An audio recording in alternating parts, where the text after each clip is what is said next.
completely different. We have an expanded fireside chat. And you want to guess who will be moderating this fireside chat? Do you want to guess? Your Excellencies, very distinguished ladies and gentlemen, to moderate this expanded fireside chat, it gives me great pleasure to welcome an outstanding leader, a passionate leader, a visionary man. Let's make welcome Mr. Babajide Olushola Sanwo-olu, Mr. Governor of Lagos State. Thank you.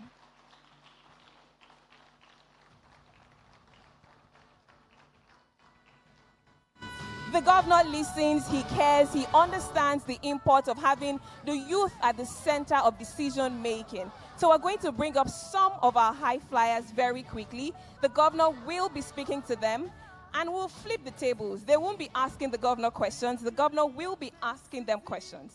Ehingbeti 2022, the future is here. Thank you. Are you excited about the future? A round of applause for the future. Thank you. Welcome to the future.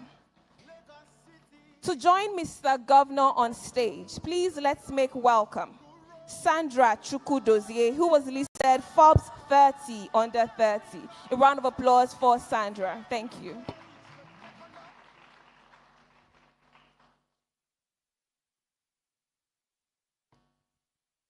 Joining them upstage is Akin Alabi from Corporate Farmers. A round of applause for Mr. Akin Alabi. Thank you.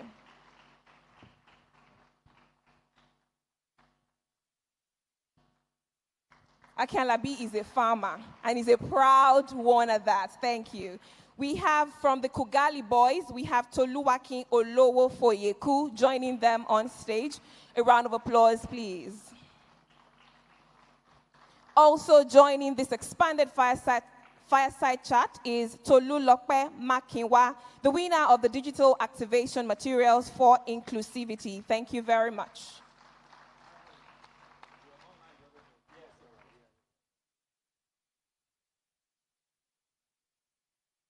And finally, last but definitely not the least, joining this conversation, we have Sean Brewers from Ingressive for Good. A round of applause for Sean, please. Thank you.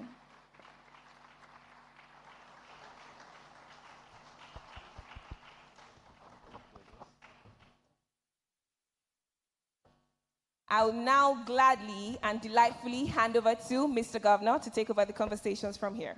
Over to you, Mr. Governor. Thank you very much. I think Muji Bade, she deserves a round of applause too. Yeah.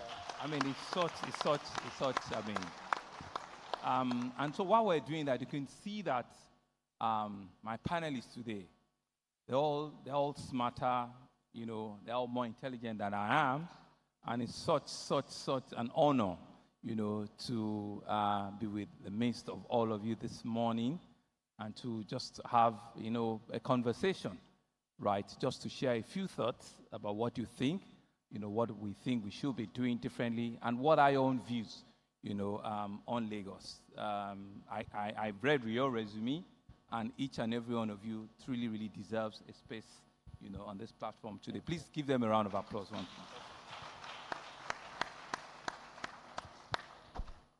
So we'll start, you know, something very calm, you know, and so it's going to be a question for all of you for a minute, just to tell me, you know,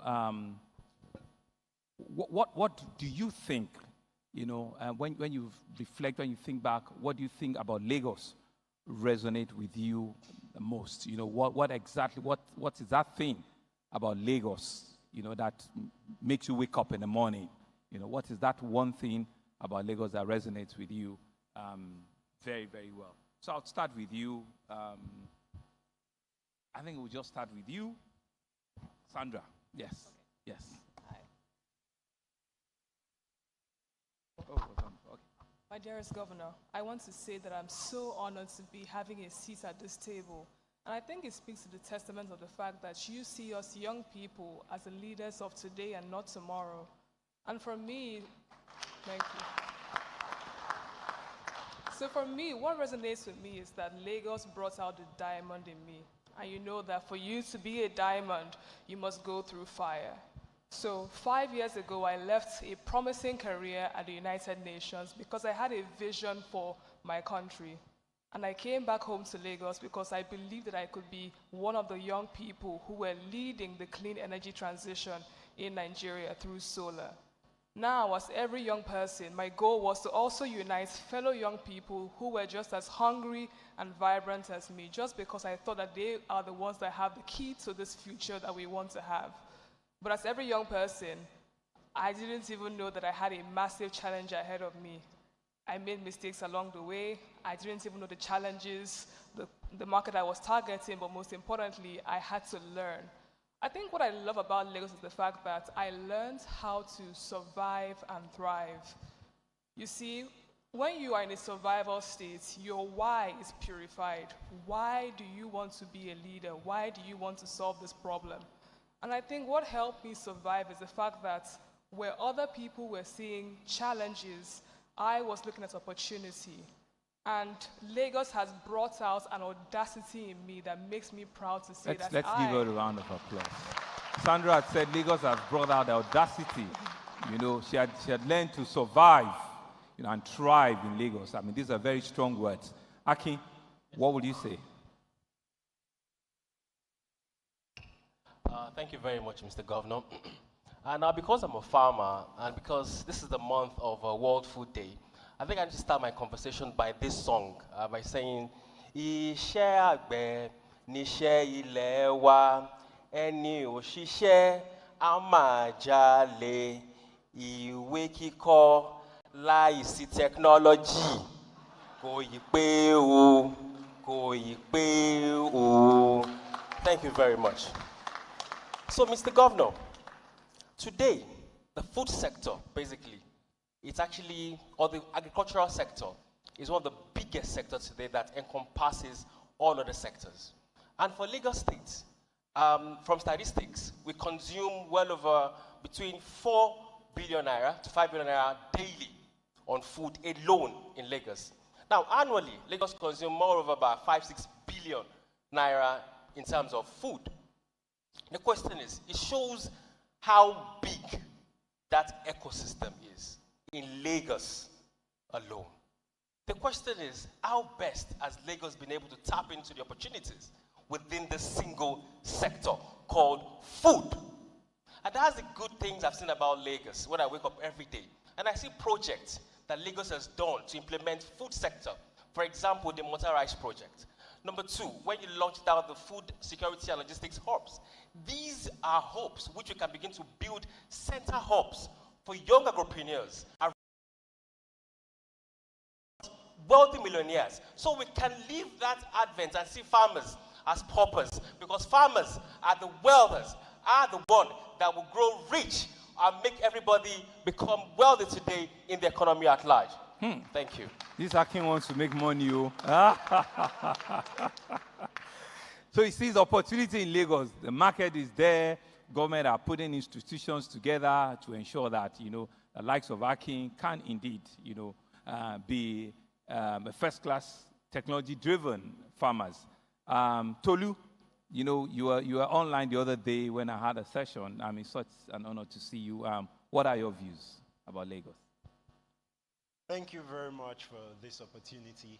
So, straight to the point, what resonates with me about Lagos? I've already heard the word twice here today, and it is the audacity. My co-founder, Hamid Ibrahim, co-founder of Kugali, you know, we're working on a show with Disney Animation, and the show is based in Lagos. So even though he's from Uganda, Hamid is from Uganda, but he has to direct the visuals of the show. So he had to ask me, he asked me directly, he was here, actually he stayed in this hotel, and he asked me, what is your favorite thing about Lagos? I thought about it for a few seconds, and I told him the audacity. And he said, I've been looking for a word to articulate what I've been feeling. That is it, it's audacity. And I'm surprised you just said the same word. Yeah, so I think that is the spirit of Lagos to me, and that is what resonates with me, because I'm an audacious person by nature. Thank you. Tolu and his partner, they're going to develop what will be one of the biggest animation markets, in the world with who now? Disney animation. Disney, exactly. So please let's give Tolu a big round of applause. We have two Tolus. Tolulope, what are your views? Yes.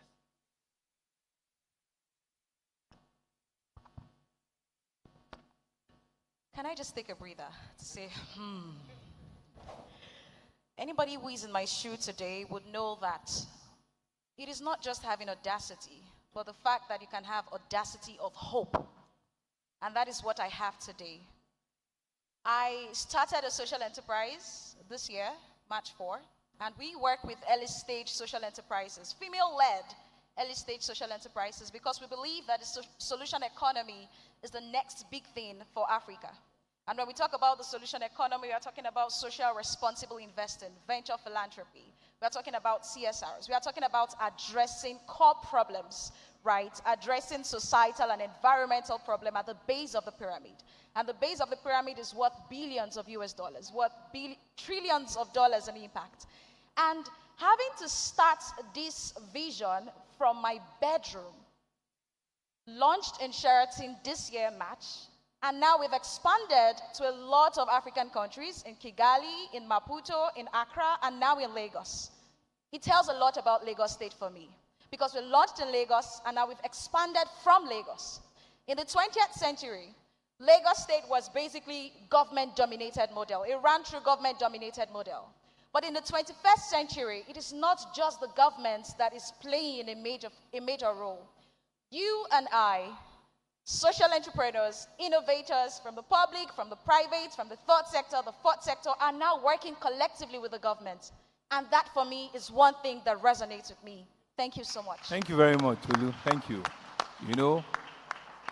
They're building their future already. Government should not be a disruptor. Government should just be an enabler so that you can fly, and get to all of this. Sean, what are your views? Mr. Governor, hello? Okay. So, Mr. Governor, distinguished guests, participants, and panelists, it's a pleasure and an honor to be here. So for me, I'll start with a little bit of my story. So when I tell people that I escaped America to come to Lagos to find my, thank you. Yes. I always get funny looks. I never get this type of applause. I always get funny looks. But it's been here that I was able to find my purpose in my work. I was able to find my wife. I was able to find so many amazing things. Thank you. And with that being said, it was because I came here with a certain mindset. I saw Lagos, Nigeria, meaning to Africa, what I saw New York City, what I saw London, what I saw Hong Kong, meaning to those countries and those continents. There was a responsibility, there was a weight, there was a gravity that drew the greatest, the brightest minds and the most innovative people to this city. Now, do we have a little bit further to go? Yes, but for those who are taking the risk, those who are jumping in with both feet, you start to see results. For me, we were able to launch a community of 200,000 people in 150 countries. We were able to train 130,000 people, and then we were able to build this community on the back of strong Lagosian women that stood as an example of something for people to connect to, that gave other women something to aspire to. So it's with that being said that I do not think that this would have been possible if I would have went to any other city than Lagos. So with that being said, the ripples that you make here in Lagos will be waves all around the world, and I'm very proud to be here. Thank you very much. So you can see the Lagos story turning out. So I'll just wrap two questions in one. Certainly you've seen that there are great opportunities, you've seen it and you've been able to identify it. But each one of you will just also have the same question again. So you've seen that. What would you now be telling, your peer, young people like yourselves, who are probably still not so sure, who are not, they don't have the audacity yet, they don't have the ability to make that first step, what would you be telling them, and how do you think, government can help, to take over this ownership and integrate them into the system?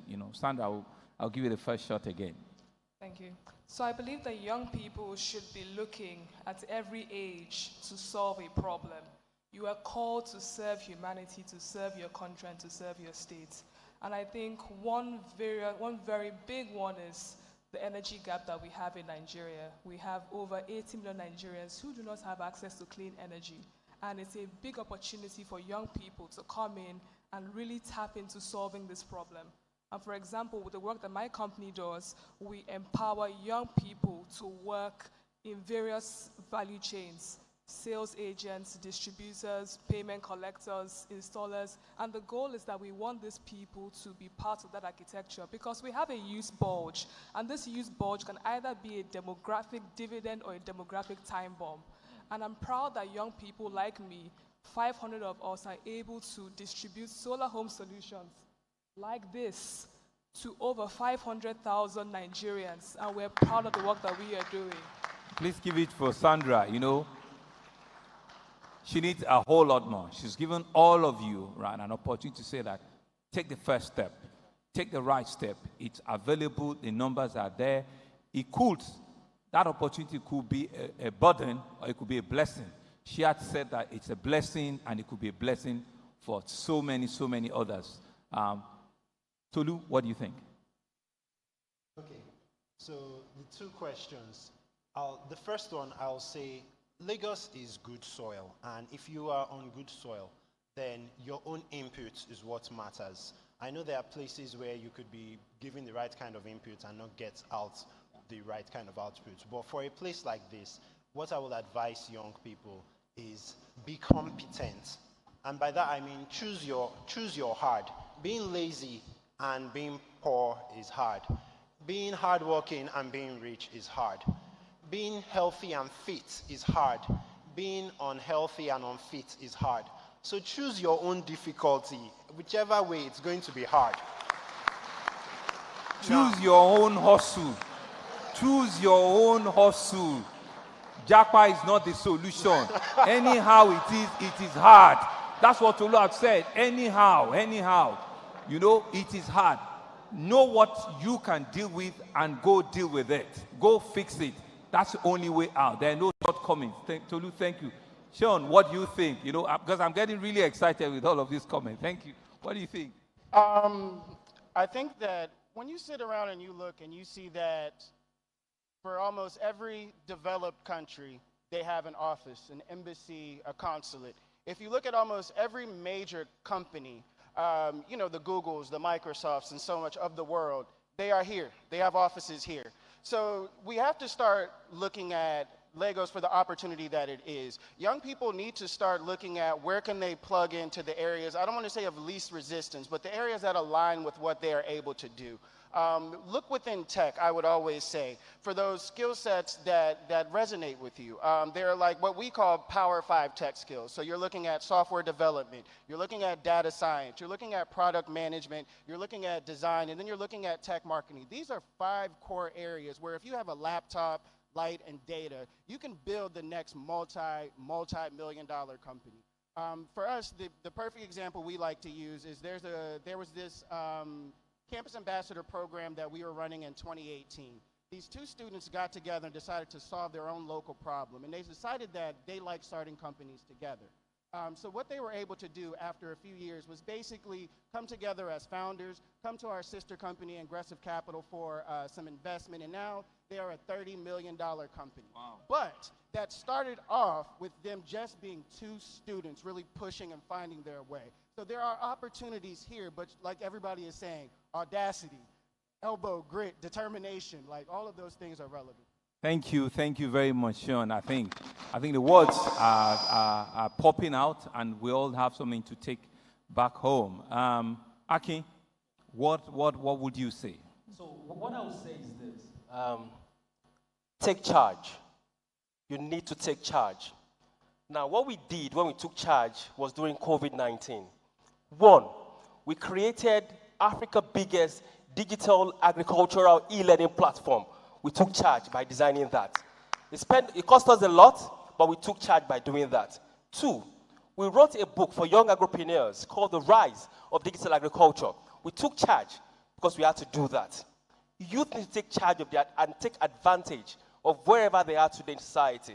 Because if you don't do that, you're going to keep forming excuses and they will not see the opportunities, especially around Lagos. And most importantly, it's needed for every youth, especially in Lagos, to see every opportunity and convert that into a wealth creation opportunity so that together we can build a future Lagos and we can build a Lagos that would create wealth for our unborn children. Thank you.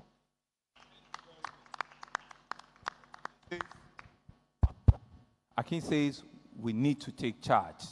You can't sit on the fence. You can't, that's not something that it's fashionable, it's not trendy. You have to take charge. Don't be scared about failing. Each time you fall, get up again. Each time you fall, get up again. It's not an easy line, it's not an easy way, but certainly making the first step, making the right step is the way to go. Thank you very much. Tolulope Makinwa, what are your own thoughts on this?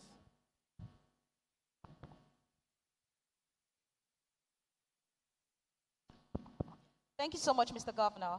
First thing first, I'd like to demystify the concept of doing big things. So a lot of people feel, or young people feel like until I do the big things, that's when I can be seen. So I'd like to demystify that concept. Nothing is really a big thing, really. Everything big started small, right? And so there is a concept of local action that transcends into global impact. So how can you begin to invest, to harness your skill within your little community? It is the fact that you are able to communicate within your community, the fact that you are able to provide solutions within your community for girls, for women, for men, that can transcend into global action is how you move. So a lot of young people are somehow weighed down at the thought of, I need to do big things to be seen. One thing I love about the Lagos state government is the fact that there are several divisions: Ibile, Ikorodu, Badagry, Ikeja, Lagos Island, and Ekpe. Under these divisions, you would find younger people, their parliaments and their youth representatives that you can as well pitch your tent with. And then ask them that what is the major problems here that exist within our division, and how can I develop a solution within the SDG? Now we have the Office of the SDG and Investment. How can I work with these people to ensure that I am driving home initiatives? And please remember, every young person, please remember, local action will definitely transcend into global impact. And secondly, sir, your question on how the government can support, oh my goodness, I love that because I think this is my time to pitch. But anyway, how the government can support young people is by strengthening the communication strategy. In the sense that, like I've mentioned, we have divisions. So are the voices of young people heard? And are their concerns addressed? If the voices of young people are not heard, and if their concerns are not addressed, then it just makes them feel, oh, okay, nothing is happening, so why do I need to? So first thing first, Mr. Governor, please kindly ensure that there is some sort of strengthened communication strategy that puts young people at the heart of development. Thank you. Thank you very, very, very, very much. I think the points are not lost. First, she said, think local, act global, right? You, from your local community, you can be a strategic, interventor. And once you intervene, you can begin to take it global, right? The market is global, but you start from your local resource. And I think that's one of the greatest points to take away. And the points that she left us with are the kind of things that actually keep me awake as well. How do we as government continue this conversation? How do we ensure that we can create that space? We don't know it all. Truth be said. We just didn't drop out to have, we're not like this 20 years ago, 25 years ago, 15 years ago, right? We were not doing engagement like this where even social distancing, activating an international conference like this where you have 10 more size people reviewing from their houses. These are the kind of things that have disrupted and changed everything about all of us. In the last 3 years, so I'll be the first to say that there has been huge disruption. And as a government, we need to be able to live up to it and come out of our shell and be able to converse, and get that engagement on. So part of the things that I'm going to be committing to is that we need to activate and improve social inclusion in everything we're doing. We need to activate more, and be able to take our conversations more, like you said, into the regional spaces and into our local community, where we can indeed have youth representation more and listen more and be able to take those in. So social inclusion, social engagement, youth inclusion, youth engagement, it's so critical. But one of the things that we don't want to do, we don't want to create, obstruction by ourselves. We just want to create that platform and we can step back, because now government, is always very bureaucratic. So we don't want to, get into your space, right, and now cause a lot of disruption. We just want to have that avenue, have that conversation, and be able to step out, step back, and you'll be able to take charge of it. Tolu, you have a question you wanted to say? Yes. Thank you. So I have a question with regards to what the government will do or can do for nascent industries. So the industry in which I work in, comics, animation, video game, that industry practically does not exist in Nigeria at all. There's no animation industry or comics industry. My peers and I, even our competitors, we are building the industry from the ground up. And so you go and register with CAC, and your industry doesn't even exist there. Not just mine, I know that hers as well. She couldn't, I'm speaking about Tolu, she couldn't register with the exact narration. Yes, where this sector she falls into. So those are some of the new things that, and I need to link you up with my son. My son actually also is an innovator, is animation, whatever. That's what he wants to do. I don't know what maybe. So we have to, economic plan. So we have to think out of the box. We cannot go with the set, lines of engagement or set, areas or specificity that we're used to. Mary, it's all of us to now be able to think. PW should be very creative. Let's look for, the future of work. What are those new sectors that hitherto are not in existence that we need to now be able to create those platforms for, those headrooms for, so that they are not lost, in trying to see what profession, and you don't even have anything called animation in the list of possible professions that we have. And those are some of the things that we need to do. We need to be, very proactive on and have a lot more youth, engagements in our conversations, in all of the processes, and procedures and the things that we do at our various MDAs. If you ask me, I would have just tuned you to tech. I would have just said, I just going to mean science and tech, but it's not. And so those are some of the things where we're also learning, and we're seeing that indeed there's been a lot of disruption, and it's only when we have these kind of conversations that we can, make it better. For Sandra, and I'll just say, it's just energy. It's much, much more than energy. There's a science to what you're doing. There's a science to what you want, want us to do. I think the time has cut us off. I think we just need to respect so that we can get into another session. I think you've seen that I've had a very, very fantastic panel, this morning, and I want you to give all of them a big round of applause. I have learned city, act local, but think local, but act global. See Lagos, as a very large market that you can leap out from. Know your hustle. Know what your passion is. Nothing is easy. Each time you fall, get up again. Right? Running away is not the solution. Think of what you can differentiate you from this local market and take it. Take it up and have your conviction that it's going to work. Thank you all very much. I want to give back to you want to give back. Yeah. So Akin wants to also be able to give back to Lagos, because Lagos has been fair to them. Lagos have given them the platform that we're indeed very grateful for. Can I mention it? What is it you want to give? All right. So for the spirit of Lagos, and in appreciating what Lagos has done for us as a company, myself and my company, we will be giving out free slots for young agripreneurs to learn free on our digital agricultural e-learning platform, working together with the Ministry of Agriculture, Lagos State. Free, 100 agripreneurs. Commissioner for Agriculture. Is she here? Commissioner for Agriculture. So she's a young girl as well. Right. So we have free, Thank you very much.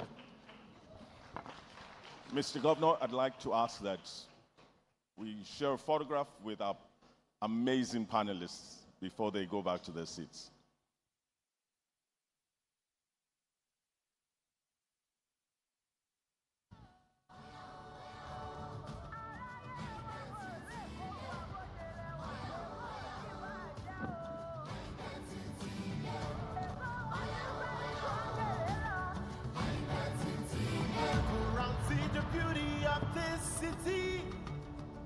These are really exciting times in Lagos State.